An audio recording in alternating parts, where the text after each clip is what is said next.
We are Rogue Media Sports.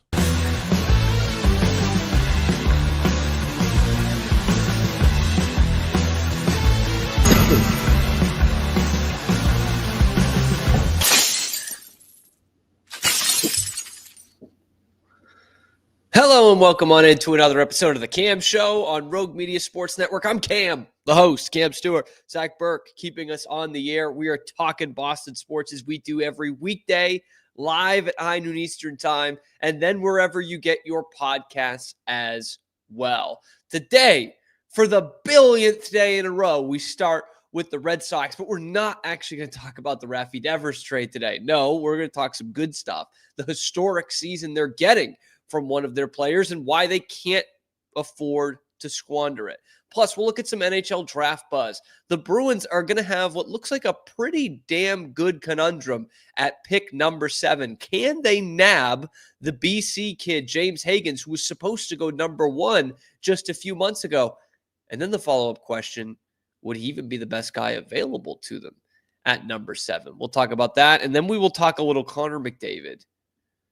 Because now there's overrated chants all over the place for Connor McDavid. And I know it's not Boston, but we can't stand for this. And I will tell you exactly why. All that and more coming up on this episode of The Cam Show. But we start where we start. Once again, the Red Sox is where we start. Not the Rafi Devers trade for the 4th day in a row. We're going to avoid that right now because they've got something really positive going with Garrett Crochet. They went out, they spent some serious draft capital, some serious prospect capital on him before the season. They extended him without even hitting that 150 innings, and it looks like an absolute bargain. It looks like early returns say it could be one of the best contracts in all of baseball. And this stat is the one that really got me yesterday. Look at this from Underdog MLB. Red Sox starting pitchers with a 2.20 ERA or lower and 125 plus Ks through 16 starts. All time. It's a team that's had Cy Young. It's a team that's had Roger Clemens. It's a team that's had Tim Wakefield, damn it. And yet the only two ever are Garrett Crochet and Pedro Martinez.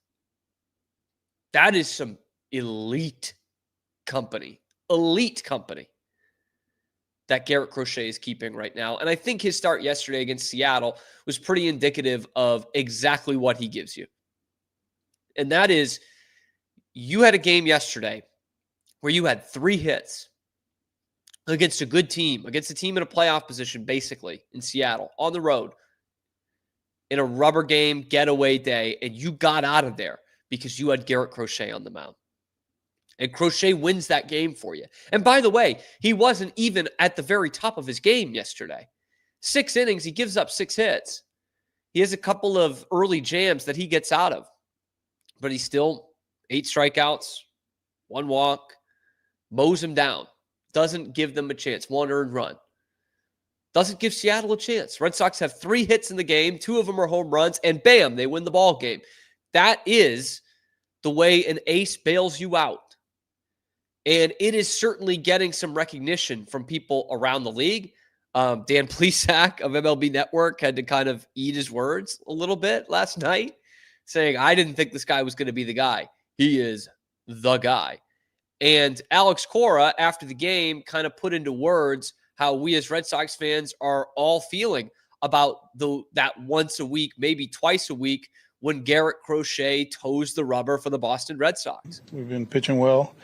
I've been saying all along, if we pitch, we're going to have a shot. And today, Garrett, he kind of like grinded the first few innings, and then he found his groove. Witt was really good. Chappie for the top of the lineup, and Greg finished it. How much to have a guy who grinds and goes 6 innings and no walks, 8 strikeouts? I mean, that's why he got paid the big bucks, right? He's an ace. He understands what comes with the territory, not only on the field but off the field. One of the leaders in the clubhouse, and every 5 days is a special day for us. There's a lot of drama around this Red Sox team right now. There's a lot of underachieving still there. But every 5th day is a special day for us. And I remember thinking this when they got Chris Sale back in 2017.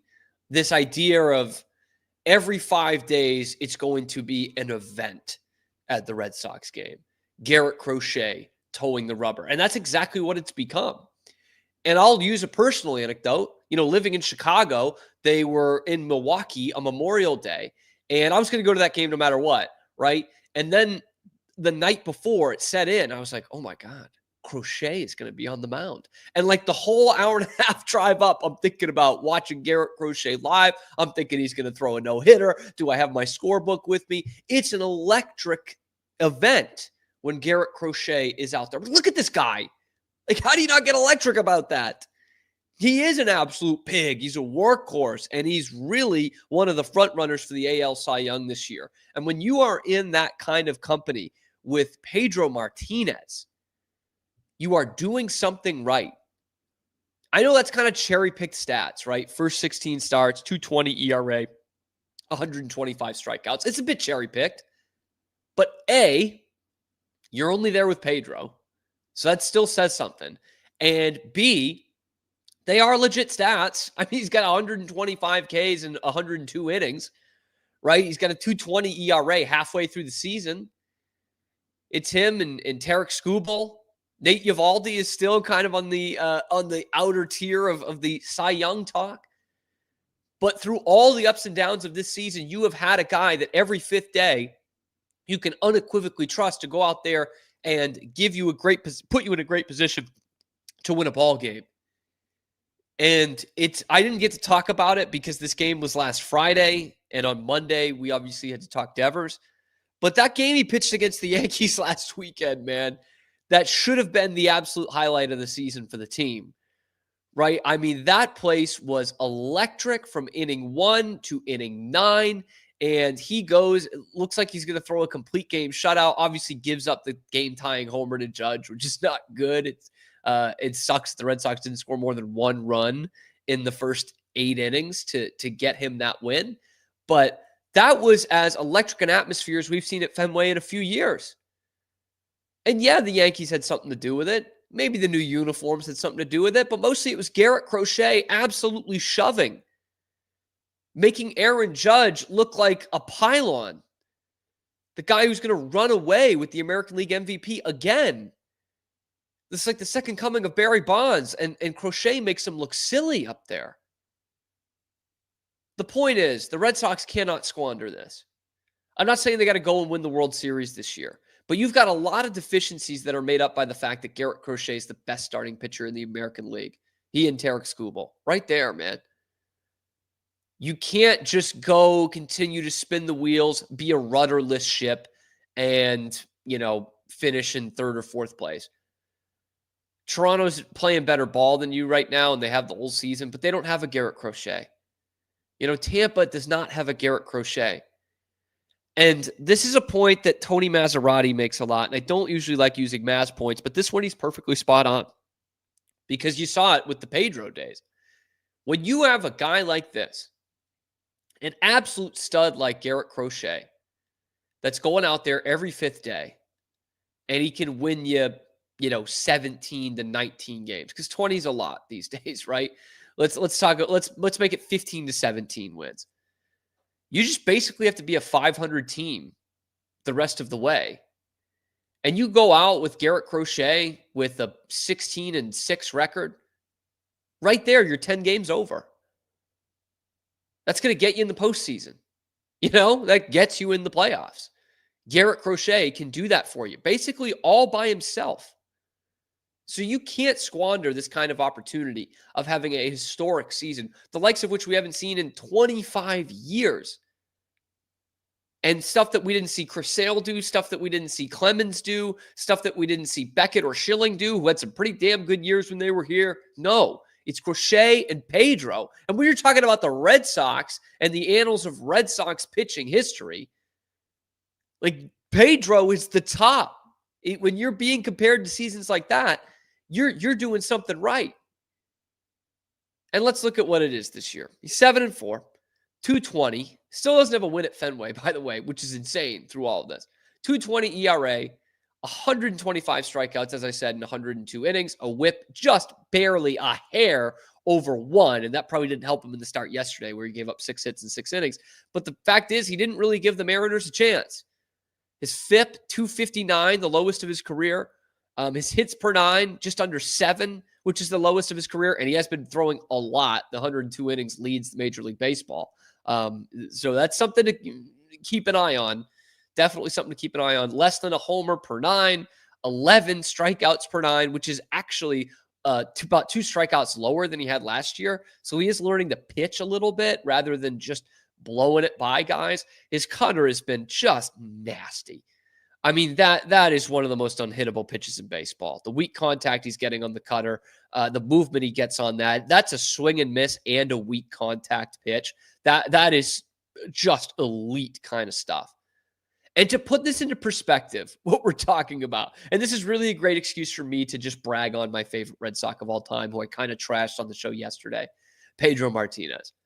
Pedro did both these things, all the cherry pick stats there.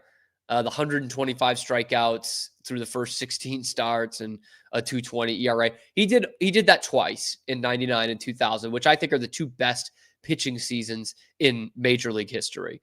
99, Pedro at age 27 had led the league in WAR at 9.8. He led the league in wins with 23, 23-4.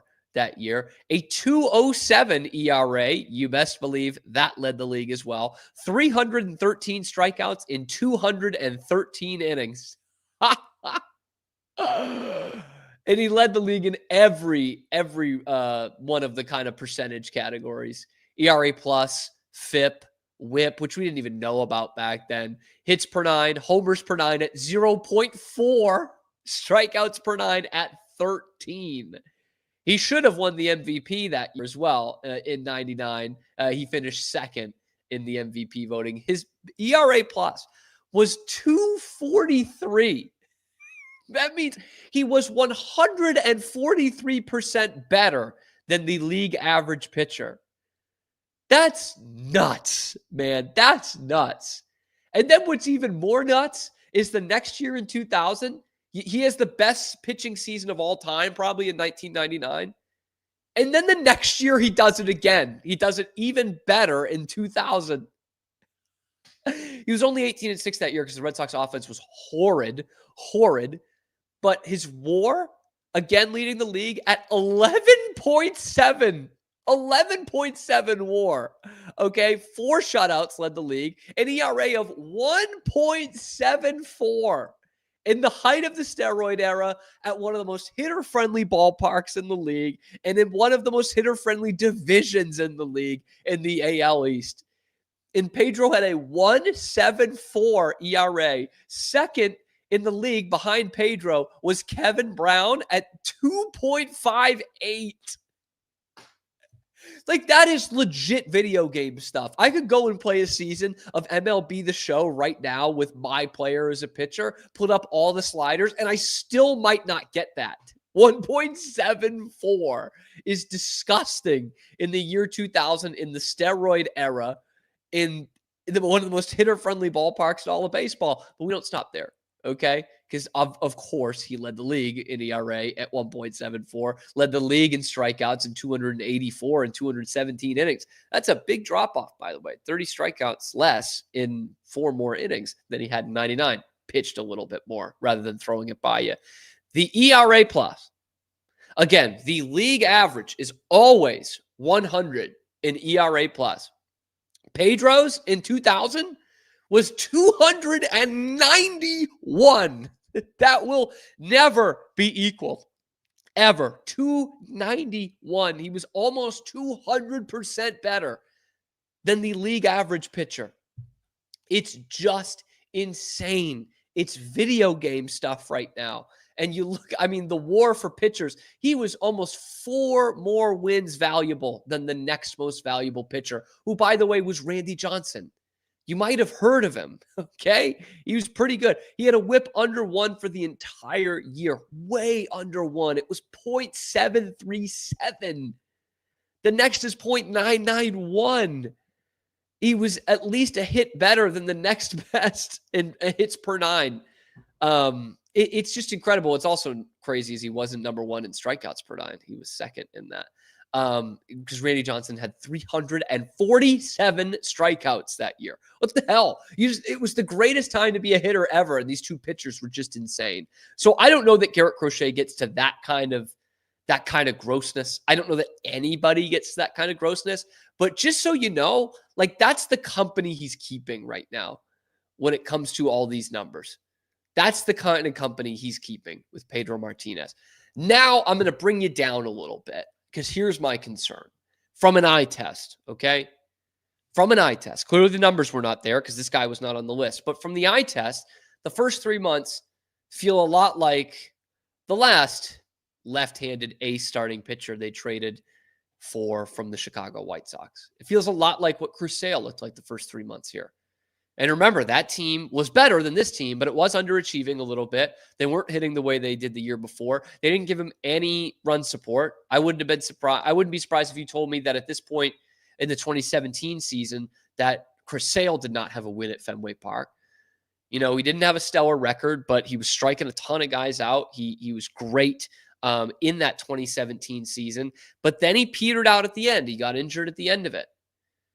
And little did we know that would become a theme. He did it again the next year and was back by the postseason both times, but was not the same pitcher. Was not the shutdown pig ace starting pitcher. And we still have to keep in mind with Garrett Crochet, he hasn't thrown 150 innings. That's a number he needs to be hitting every year now on an 8-year extension. He's at 102 innings right now. Leads the league in innings pitched right now. About halfway through the season. Okay, we do need to keep that into consideration. There's a long way to go here. And if you had told me in the middle of the 2017 season how the Chris Sale Red Sox era would end up, I would have thought it was a disappointment. If we're being totally honest. And looking back on it now, that extension was a bad deal. Of course, the irony or the coincidence now is that, Chris Sale gets traded, wins a Cy Young, and has had an ERA of like 1 in his last 50 innings pitched for the Braves. He's fucking unbelievable. He's back to being the pitcher he was in the early days in Boston and all the days in Chicago. So hopefully that doesn't happen to Garrett Crochet, but I will say we need to tread lightly, some cautious optimism here. Both things can be true. The Red Sox can't fuck this up right now, but we also can't get too ahead of our skis. We have seen this with Chris Sale. Garrett Crochet, I want to say, is like a year or 2 younger than what Chris Sale was, and is less proven than Chris Sale was by the time Sale was traded to Boston. That's how you got to trade your top 2 prospects for him. But I think there is some concern there just in how he's going to hold up. But from what we've seen so far, he has been absolutely money. And the Red Sox should be thanking their lucky stars that they have a special day for them every 5th day with Garrett Crochet. That's the kind of historic season he's having so far. It's been a joy to watch. Long may it continue. But let me know what you guys think in the comment section below. Do you have concerns for Garrett Crochet over a whole season? How great a deal was this, by the way, to extend him for all the shit that Craig Breslow has pulled? This was a hell of a deal. Let me know what you think about it in the comment section below. Be sure to like the video, subscribe to the channel. We are coming at you every time live on YouTube and then available wherever you get your podcasts as well. So check out the other videos on the channel talking Red Sox and everything else going on in the world of Boston sports. I'm your host, Cam Stewart. Zach Burke keeps us on the air 5 days a week. Coming up, we're just over a week away from the NHL draft. The Bruins have the number 7 pick, and they might have the best thing in the world and something nobody expected. And that's options, baby. Let's talk about those options next on The Cam Show. We'll be right back after these quick words from our sponsors. This is Rogue Media Network.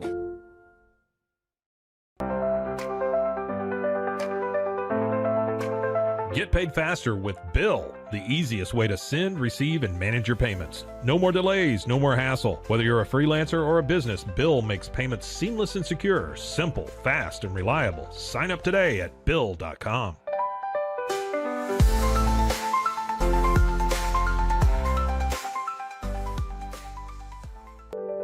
Overwhelmed by your inbox? Clean Email is here to help. Organize, clean, and manage your emails with powerful automation tools. Say goodbye to spam and clutter and enjoy a stress-free inbox. Try Clean Email today at cleanemail.com. That's CLEAN email.com. Cleanse your body of accumulated toxins and embark on your wellness journey at your own pace. At Global Healing, we provide premium supplements to help your body heal naturally. Combine that with OrganicHemp.com's top quality CBD for ultimate balance. Start your healing journey today at globalhealing.com and OrganicHemp.com. Unlock a world of convenience with Mully Box, your one-stop solution for personalized subscription boxes delivered right to your door. Each box is tailored to your tastes. Experience the joy of surprises. Subscribe today at mullybox.com. That's MULLYBOX.com. At Tusain's, we understand that maintaining a healthy lifestyle can be challenging, especially in today's fast-paced world. That's why our mission is to make fitness accessible to everyone, anywhere. Committed to excellence, we adopt a user-centric approach guided by ergonomics and medical science. With a team of seasoned professionals in R&D, design, and manufacturing, we prioritize quality across our entire product line. Visit Tusains.com today and start your journey to better health. That's TOUSAINS.com. And now, back to our show. Are back. It's the Cam Show, powered by Rogue Media Sports Network. I'm your host, Cam Stewart. Zach Burke keeps us on the air. We talked Red Sox, Garrett Crochet, his historic season in that first segment. Now we shifted to hockey. We're a week away from the NHL draft, and it's one that comes kind of mercifully for the Bruins because they really need some help. A week ahead of the NHL draft, and the Bruins have something I don't think a lot of people thought they would really have, and that is legitimate options at the number 7 pick. I mean, 7 is not a very desirable place to be in any draft, right? In any sport. It's good, but not great. And you're missing some of the best prospects that go out there. But the Bruins suddenly kind of feel like they're in a good spot because when they missed out on a top 4 pick, it felt like, oh man, they're not going to be able to get James Higgins, the center from BC, who looked like he was going to be the number 1 pick in the draft going into this season. And then he slid down to about the 3 or 4 spot. And now he's sliding a little bit more. And there's some questions about his physicality and whether it translates to the NHL. So a guy that Bruins fans were looking at all season long, playing in their backyard, and James Higgins, all of a sudden, he could be available. Craig Button put out his final Craigslist of the NHL draft. I'm going to, of course, just highlight this part of the draft where the Bruins are in. And look at that. He's got James Higgins at number 8, meaning the Bruins would pass on him for another center, Caleb Desnoyers. Wouldn't that be a massive, massive story? I saw this and I thought, huh? Really? I still don't see a world where the Bruins pass on James Higgins. But the more I looked into it, the more I thought, maybe it's not the worst thing in the world if they do. And that's not even a knock on Higgins, but that is pumping the tires of Caleb Desnoyers. But first, let's look at James Higgins, right? The Bruins know they need to go center. And here is a potential top, not definitely, but definitely projects as a top 6 center in the NHL and a terrific playmaker in James Higgins out of Boston College. It's a guy who's played in your backyard the whole season. Again, coming out of the U.S. National Development Team last year, like they thought he was going to be the number 1 pick in the draft in 2025, going into his 1 season at BC. And the numbers are fine. I mean, good. He's a point-a-game guy, 37 points in 37 games. He is a playmaker first, 11 goals to 26 assists. And he had actually his best hockey at the World Juniors. I think he had 9 points in 7 games, had 5 goals in those 7 games, which is way better than the pace he put on at BC with 11 in 37. He played obviously with some terrifically talented players in the World Juniors, but played with a lot of BC teammates as well. And Higgins was one of the stars, but so was Ryan Leonard. So was Cole Hudson, who led the tournament in points as a defenseman. He'll be picked at the first round next year coming out of BU. Teddy Stiga, a BC teammate, scored the game-winning goal in that tournament. So it wasn't exactly the James Higgins show. He was good, but again, didn't take it over like some of these guys have in the past. Not like that great Austin Matthews, Jack Eichel battle back in 2014. It's not quite that. But he's still a very productive player at the center position and is a great playmaker. Terrific skater, definitely. That's what he's been praised for all along, is his playmaking and his skating. But it's actually come back to bite him because he is starting to drop down the draft board a little bit. And here's what The Athletic wrote about why he's falling all of a sudden to that 7, 8, 9 range. Said there are a few variables. While he played well this season, evaluators have minor questions about how Hagen's game would translate to the NHL. At BC, he had stretches this season where he was hard to notice at even strength and had too many games where he was invisible. And I did watch a lot of BC this year, watched a lot of college hockey. When I watched BC, it never looked like Hagens was the best player on the ice. It looked like Leonard or Perreault or Gasso at times. It didn't exactly look like James Higgins. The Athletic goes on to say, he struggled to consistently get to the inside against bigger college defenders. He also struggled to score goals, 11 in 37 games. At barely 5'11" and without a physical edge, his profile becomes harder to project as a top-line NHL center who you can win with. His compete level is decent, looks good at the World Juniors, but I wouldn't call it a standout trait.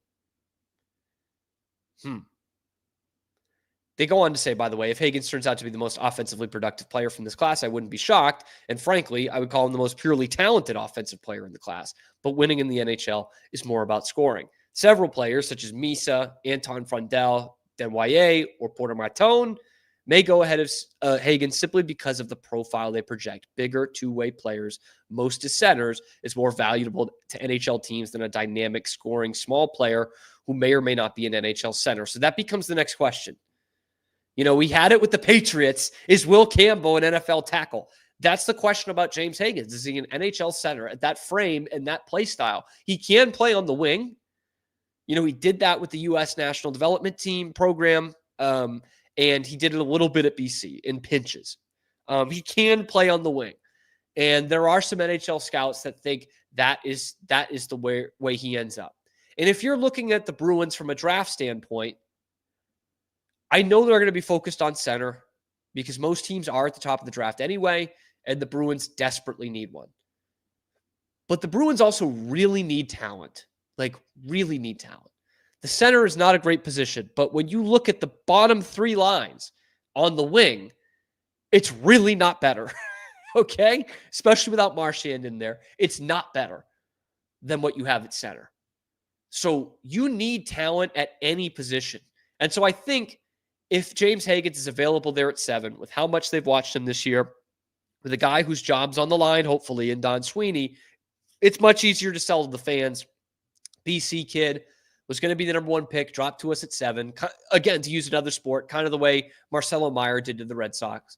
He was probably the best player in that draft. He fell to them at 3, and they said, all right, we'll take him. And now look at him. James Higgins could be that same kind of thing of hey, he's the most offensively talented player in the class, we think. Just from a skill standpoint, he plays the position. We saw him in our backyard. He's got some versatility. That doesn't mean he's going to automatically be, a 70-point scoring winger, but he does have some traits that could play wing in the NHL. That said, Higgins doesn't have the hype that he had a few months ago. I don't know if the skill's anywhere different, but he doesn't have the hype. And so I look back at this Craig's final list here, and they've got Caleb Denwyer going to the Bruins at number 7. There's got to be a reason for that.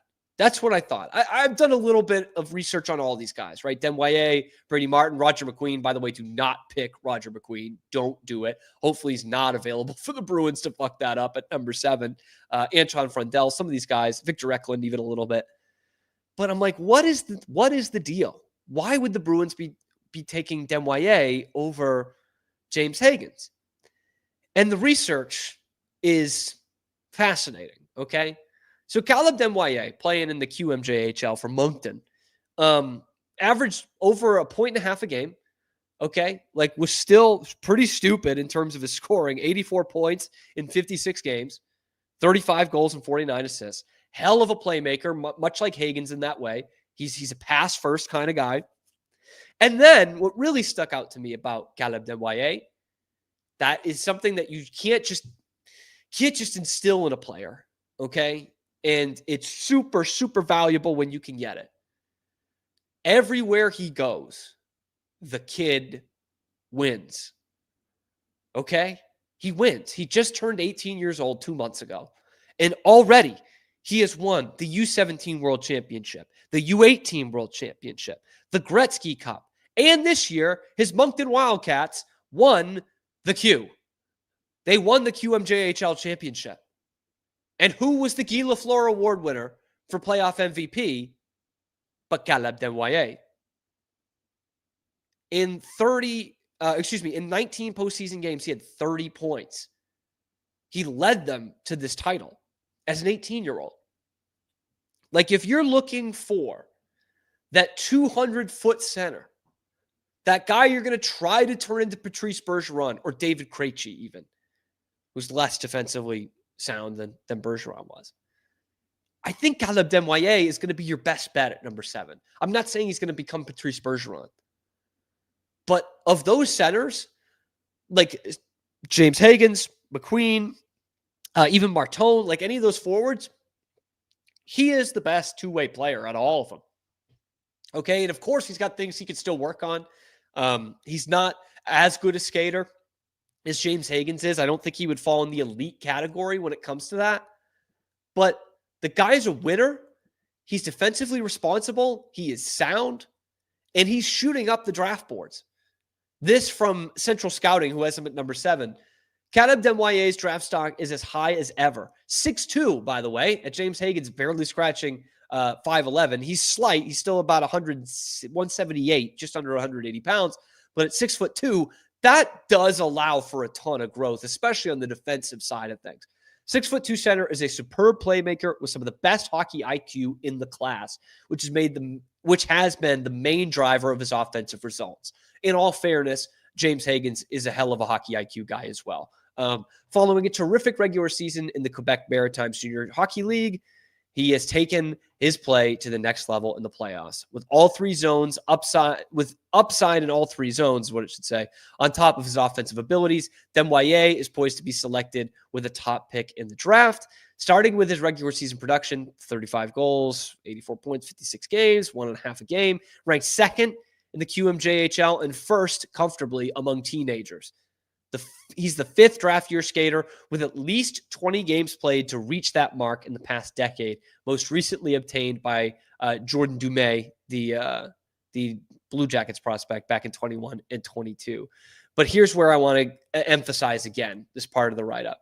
But Desnoyers' production has soared in the postseason, and his rise in shooting percentage, up just over 2.5% to 22%, doesn't indicate unsustainable point scoring. With 30 points, 9 goals and 21 assists in 16 games, he not only leads the Q, but has a historic 1.88 point per game rate en route to winning the title. Among draft year players with at least 10 playoff games this century, only Nathan MacKinnon. Okay, let me do this again. Among draft year players with at least 10 playoff games in the Q this century, only Nathan MacKinnon, Sidney Crosby, Jonathan Drouin, and Jakub Voracek have reached 1.8 points per game. All were selected in the top 7. Voracek had a good run. Drouin, disappointment. Nathan MacKinnon and Sidney Crosby. Like, that's the kind of company he's keeping right now. And again, I said his defensive game needs a little bit of work, even though he is one of the best 3-zone players in this draft. Who does he model his game after? He said, Jonathan Toews. Not quite Patrice Bergeron, but a pretty good guy to model his game after. And I think a Bergeron style, like when you get him in that system with the Bruins, especially with these guys who have played with him, Pasternak, McAvoy, some of these guys who have coached him. That's maybe the only upside of keeping some of these assistant coaches. And maybe, God willing, if Brad Marchand comes back, although I doubt it, like they could make him into, like that is the easiest prototype of a player to try to make into a Patrice Bergeron. I'm so critical of the Bruins trying to do that with guys like Charlie Coyle or Matt Poitras. Like those guys aren't that. They're not even close to that. But when you look at a draft profile of a guy like Caleb Desnoyers, he does have those traits. I'm not saying he's Patrice Bergeron, but it's much easier to mold this kid into him than Charlie Coyle or Matt Poitras or even James Higgins.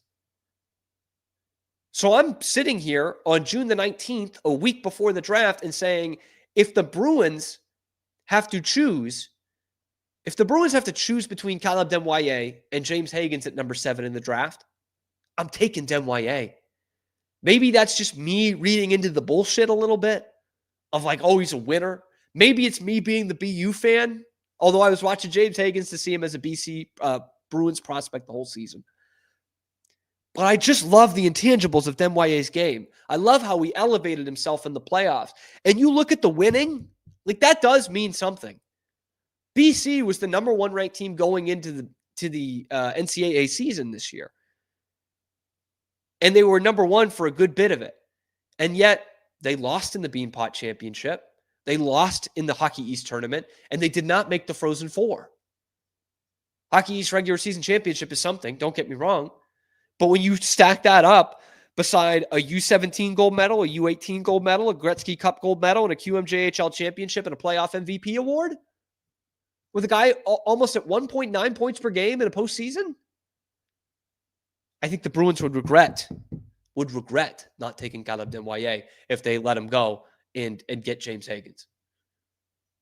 And I do think Higgins can be a good player. I do. But Caleb Desnoyers has all that upside plus an intangible that you can't teach and that your team really, really needs. Winners. You need some winners. You need guys who will do anything it takes to win. And so far in his short career, as a kid who's just barely 18, Caleb Desnoyers does that. So that's my pick. Who is yours? Who are you picking for the Boston Bruins at number 7, especially according to Craig's final list? Let me know in the comment section below. Like and subscribe if you think the Bruins need to nail this number 7 pick, or do they need to trade it? Let me know in the comments below. Be sure to find us on YouTube, high noon Eastern time, live every weekday, and then wherever you get your podcasts as well. Check out the other videos on the channel, talking Bruins, talking everything else Boston sports. I'm your host, Cam Stewart. Zach Burke keeps us on the air 5 days a week. We will certainly be doing some more draft stuff in the next week, which I can't wait to do. I love breaking it down, and I love saying the name Caleb Desnoyers. It's about time we get some good Frenchies playing for the Bruins. Okay? They haven't automatically played for Montreal in a long time, but we need some more playing for the Bruins. Anyway, coming up next, we will stick with hockey, and we'll get off course a little bit because now all of a sudden Connor McDavid is overrated.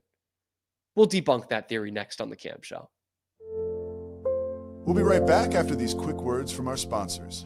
This is Rogue Media Network. Golf Partner, the world's largest golf store network, offers more purchasing opportunities than anywhere else. With a dominant market share and a wider selection of quality secondhand golf clubs than our competitors, we make it easy for you to enjoy the game with affordable, top-quality equipment. Join us at golfpartnerusa.com and discover why we're the trusted choice for golf lovers worldwide. That's GOLFPARTNERUSA.com. Golf Partner. Since 2003, Bluehost has been empowering people to harness their brands online with innovative web hosting solutions. Trusted by over 2 million users, we're the longest-running WordPress.org recommended host. With Bluehost, you get a safer, better web experience, supported by the world's most popular site builder, and backed by our commitment to open-source projects. Visit Bluehost.com today and take your website to the next level. Experience the future of secure private cloud storage with Internix. Protect your files with end-to-end encryption, ensuring your data stays private and accessible only to you. Enjoy seamless, fast storage without compromising security. Visit internxt.com today and take control of your digital life. That's INTERNXT.com today. Apollo Neuro is a new kind of wearable that helps your body recover from stress. It's like a wearable hug for your nervous system that helps you calm down and feel better. The Apollo wearable will send gentle vibrations to your body, like a song you can feel instead of hear. You feel better. You sleep better. And you can get back to being yourself. Learn more at apolloneuro.com. And now, back to our show. Back to the show, closing it out on the Cam Show on Rogue Media Sports Network. I'm Cam, your host, Cam Stewart. Zach Burke keeping us on the air. We have talked Garrett Crochet's historic season. We have talked about the Bruins' options at number 7 in the 2025 NHL draft, which are much better than I thought they would be. Now we stick with hockey. I can't believe I need to talk about this, but it's just been burning up inside of me. I've been hearing it all week. It seems like such a basic thing to say, but no, Connor McDavid is not overrated. Does it suck that he lost in the Stanley Cup final for the second year in a row? Of course it does. Okay. And he didn't quite live up to the legacy that Gretzky and Crosby had set before him of, losing to one opponent the first time and then beating that opponent the next year for their first Stanley Cup. But no, Connor McDavid is not overrated. And I saw a bunch of this on social media this week, which of course, take any little social media thing with a grain of salt, but a lot of people that I like and trust and cover this sport and in a couple of different ways, putting out there, how can he be the best in the sport when he doesn't win a Stanley Cup? How does that work? And I'm like, really? Is this what we're talking about? Like, if you want to say he's not the greatest of all time, that's one thing. Of course he's not. Like, I saw someone, people putting, oh, he's no Crosby. Of course he's no Crosby. He's 10 years younger than Crosby, and Crosby's still in the league. Like, of course he hasn't accomplished the things that Sidney Crosby has, okay? And by the way, Crosby is one of the 5 or 6 best players ever to play the sport. So no, we're not talking about him being the greatest of all time. And I know some fans have tried to say that yet, but the overwhelming majority of hockey fans are not saying, oh, he's the greatest of all time right now in 2025, because he's not. And he does need to win some Stanley Cups to, I think, be in that discussion. But we also have to realize what the Oilers are dealing with here. They have 2 of the top 5 players in the world, but this isn't basketball. This is not a quarterback in football. Like, you don't just do it by having 2 great players in hockey. The Oilers in the 80s had Gretzky and Messier. They also had Paul Coffey, Glenn Anderson, Yari Curry, Grant Fuhr, Andy Moog. Like, they had all these supporting pieces that were also Hall of Famers. The Oilers were stacked in the 80s because they had all those guys, not just because they had Gretzky and Messier. Even those Penguins teams, Lemieux and Yager and Recchi and, Kevin Stevens and Tom Barrasso and all these guys, like up and down the list, Larry Murphy, they had some great players on that team. There is no hockey team that you can point to in history that had 1 great player carrying them or even 2 great players carrying them. Bobby Orr, man. Bobby Orr had Phil Esposito. Esposito scored 76 goals one year. Okay. He also had, Johnny Busick, a 545 goal scorer in his NHL career. He had guys like Wayne Cashman and Ken Hodge and Derek Sanderson to fill out the depth, and Jerry Cheevers in net. Connor McDavid has 40-year-old Corey Perry, who was one of their best players in the series, to be fair, Evander Kane, Ryan Nugent-Hopkins, Stuart Skinner. Matthias Ekholm was awful in that final, just terrible. Evan Bouchard was all over the place, although I do consider him a very good defenseman in this league. So it doesn't come down to that. And the best thing I can compare it to convince you why he's not overrated is to use baseball as an example. That's the other sport that you just can't have one guy carry you. You can't look throughout history and see a World Series winner that was carried by one player. It's just not possible. Okay? And so when you're looking to stack up those debates, I think hockey mostly aligns with baseball and how long their careers are, how the game works, how you can't have one player carrying it. And so, okay, can we say that Connor McDavid isn't the best player in the league right now, best player on the planet because he hasn't won a Stanley Cup? No, we can't. Because that would be like saying in 2001, 2002, 2003 that Barry Bonds isn't the best player in all of baseball. He never won a World Series. He might be the best player ever in baseball. And in fact, in the postseason, he had under 250 for his career. 37 hits in 48 games, only 9 homers in his entire postseason career. Connor McDavid had 49 points in the postseason last year and won the Conn Smythe. Like literally, when you're talking about individual stuff, there wasn't anything else he could have done to win the cup last year. He won the Conn Smythe. He was the most valuable player of the entire postseason. But when you have Stuart Skinner in that, and you have, Victor Arvidsson, and Tristan Janmark, and Warren Fogle, and some of these guys, like it doesn't work out. Barry Bonds had JT Snow, and Jeff Kent, and Rich Aurelia. Like that's how it is. And you know what? You know who I think is the best player of all time in baseball? That's Ted Williams, man. He made it to 1 World Series, and he had 200 in it. That doesn't make him not the best player.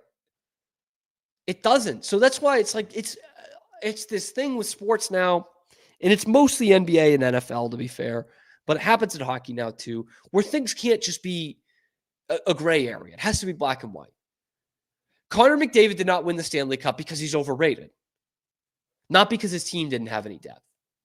And Panthers fans, they'll tell you, Connor McDavid lost the Stanley Cup because he stinks, not because their team is better, not because the Panthers are a much better team than the Oilers. It's got to be because McDavid's overrated. And he can't be the best player on the planet because he doesn't win the Stanley Cup. Okay, then who is? Sasha Barkov? Jack Eichel? Nikita Kucherov? All these guys are in the discussion. Nathan McKinnon? All these guys are in the discussion of like a top 6 or 8 player in the league, right? All those guys are. But they're not number 1. Connor McDavid is still number 1. And your 2 and 3 are probably made up by Leon Draisaitl and Austin Matthews. Austin Matthews hasn't even played in a conference final. That's not how we do things. We need to be able to separate this as fans. Right? Connor McDavid is the best player on the planet right now. Has he solidified his legacy? No, he hasn't, because he hasn't won the Stanley Cup. He does need to do that. But it's like we can't, I don't know where it stopped, but we can't just live in that gray area. Like he's no Sidney Crosby. Of course he's not yet. That's like, this is the same argument I have with the people saying that Patrick Mahomes is already better than Tom Brady. And I'm like, how do you even say that? He's not even come close to the career accomplishments. How do we just sit there and say that now? Connor McDavid is not better all time than Sidney Crosby or Wayne Gretzky or Bobby Orr or Mario Lemieux or Gordie Howe. Anybody telling you that was already stupid. But is he the best player on the planet Earth right now? Unequivocally, yes, he is. Yes. And not winning a Stanley Cup the last 2 years, while disappointing, does not change that. So, like, to all the fans out there, specifically these Panthers fans who just trash him and say that he's ass, like, he's not. He's the best player in the world. You should be focusing on how you guys stopped him. Stopped the best player in the world. That Sasha Barkov is the best defensive forward in hockey right now. Like that, why can't that be the focus? That should make the Stanley Cup even sweeter. But hey, now we'll see if he re-signs with Edmonton. That becomes a very, very fascinating summer for the Edmonton Oilers, because he is going to be a UFA in 2026. Is Connor McDavid going to play in another uniform? Let me know what you think in the comment section below. Is he the best player in the world right now? Let me know in the comment section below. And if he's not, tell me why not. Because I need a better excuse than his team didn't win the Stanley Cup. His team with, 38-year-old Evander Kane on the second line sometimes didn't win the Stanley Cup. Yeah, let me know in the comment section below. Like and subscribe. You can find us here live at high noon Eastern time every weekday, talking a lot of hockey and everything else going on in the world of Boston sports as well. I'm your host, Cam Stewart. Zach Burke keeps us on the air 5 days a week. Thank you guys for tuning in, and we will see you tomorrow. Transform your workspace with Hanomi Ergonomics. From adjustable chairs to standing desks, we provide solutions for comfort and productivity, whether at home or in the office. Improve your posture, reduce strain, and work smarter. Visit us at hanomi.co today. That's HINOMI.co today.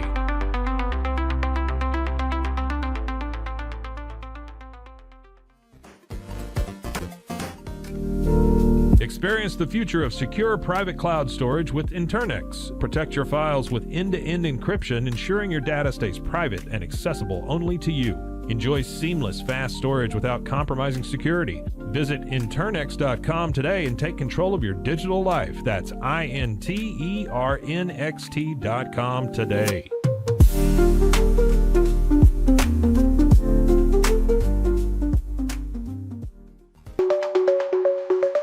Protect your online privacy with NordVPN. Browse securely, access content from anywhere, and keep your data safe with military-grade encryption. Whether at home or on the go, NordVPN ensures your digital freedom.